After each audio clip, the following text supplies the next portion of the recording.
వాస్తవానికి మీకు అందరూ తెలుసు, మరి కామారెడ్డి డిక్లరేషన్ ఏదైతే బీసీలకు 42% రిజర్వేషన్ ఇవ్వాలని ఎన్నికల ముందు మా పార్టీ చెప్పిందో దానికి కట్టుబడి ఉండి మరి రాహుల్ గాంధీ గారు ఈ యొక్క సోషల్ ఇంజనీరింగ్ ద్వారా దేశవ్యాప్తంగా ఉన్నటువంటి వెనుకబడిన వర్గాలకు న్యాయం జరగాలి అనే ఉద్దేశంతో ఈ కులగణన చేపట్టాలని చెప్పడం జరిగింది. మన ప్రభుత్వం ఉన్నది కాబట్టి ఇక్కడ మనము చేసి ఈ యొక్క బిల్లును మరి రాష్ట్రపతి గారి దాకా పంపడం జరిగింది.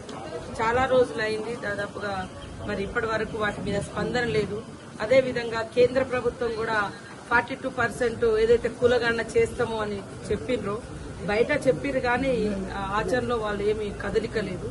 కాబట్టి ఖచ్చితంగా మా రాష్ట్రానికన్నా అనుమతి ఇచ్చి జరగబోయేటువంటి లోకల్ బాడీ ఎన్నికలు కానీ, ముఖ్యంగా ఎడ్యుకేషన్, ఎంప్లాయ్మెంట్ లో కానీ మరి ఈ యొక్క రిజర్వేషన్లు వర్తింపచేయాలంటే వెంటనే రాష్ట్రపతి గారు కేంద్రము ఆమోదింపజేసి మేము పంపినటువంటి బిల్లులను మాకు 42%ను ఇంప్లిమెంటేషన్ చేసుకునేటువంటి అవకాశము, చట్టబద్ధత ఇవ్వాలని కోరడం జరుగుతుంది.